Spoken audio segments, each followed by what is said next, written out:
राम सहाय जी, करौली से। राधे राधे महाराज जी। महाराज जी, क्या वास्तव में कलयुग में मनसा पाप का भोग जीव को नहीं भोगना पड़ेगा?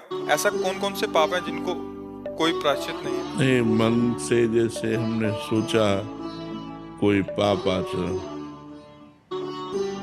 पाप तो नहीं लगेगा, लेकिन मन गंदा तो हो गया ना, मलिन तो हो गया ना, कमजोर हो गया।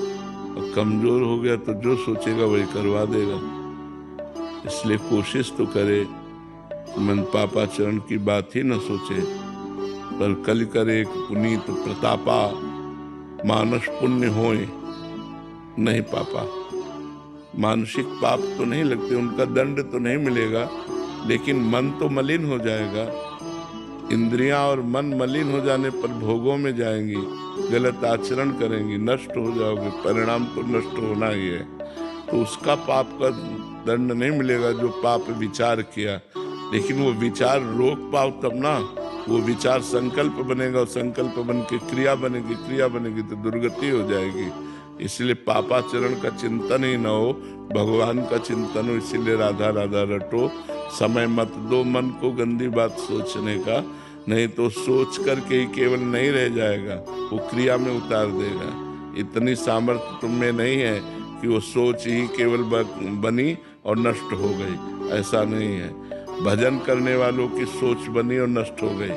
भजन नहीं है तो सोच बनी, वो आगे चलकर संकल्प बनाएगा, फिर क्रिया होगी, फिर नष्ट हो जाओगे। महाराज जी कह रहे हैं कि कोई ऐसे पाप भी हैं जिनका कोई प्रायश्चित नहीं है? नहीं, क्रिया में तो अगर ऐसे भी किया तो उसका भी हिसाब है। ऐसे क्यों किया? जैसी थनिवंश नरक गति दुर्भर, यम द्वारे कटियत नख छीके, छीक दिया तो उसका भी हिसाब है। बुरी भावना से छीक आई, स्वाभाविक छीक आई या कैसे? हर एक क्रिया का परिणाम है, ऐसा नहीं है। हर एक क्रिया का परिणाम, ऐसे कोई पाप नहीं कि तुम पाप करो उनका कोई फल नहीं है, ऐसा नहीं। उसका कोई प्रायश्चित करना हो तो? हाँ, प्रायश्चित है ऋषियों ने।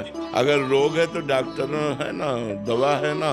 तो ऐसे अगर पाप है तो उसका प्रायश्चित भी है।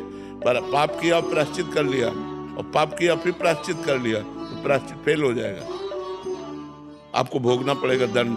क्योंकि प्रायश्चित इसके लिए कि आज सत्संग में सुना आपने कि मनुष्य जीवन का परम लाभ भगवान की प्राप्ति, पाप नहीं करना चाहिए। अब डर लगा, हमसे तो बहुत पाप हो गए, अब क्या करें?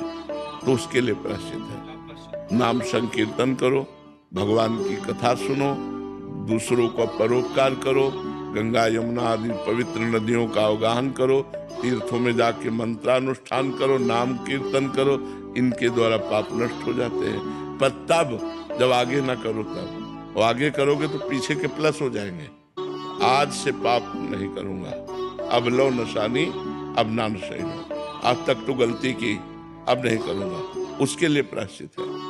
मनमानी पापाचरण करने वालों को कोई प्रायश्चित काम नहीं करता। आपको दवा दी जा रही, परहेज ना करो, और खूब मनमानी परहेज बिगाड़ लो तो दवा क्या करेगी?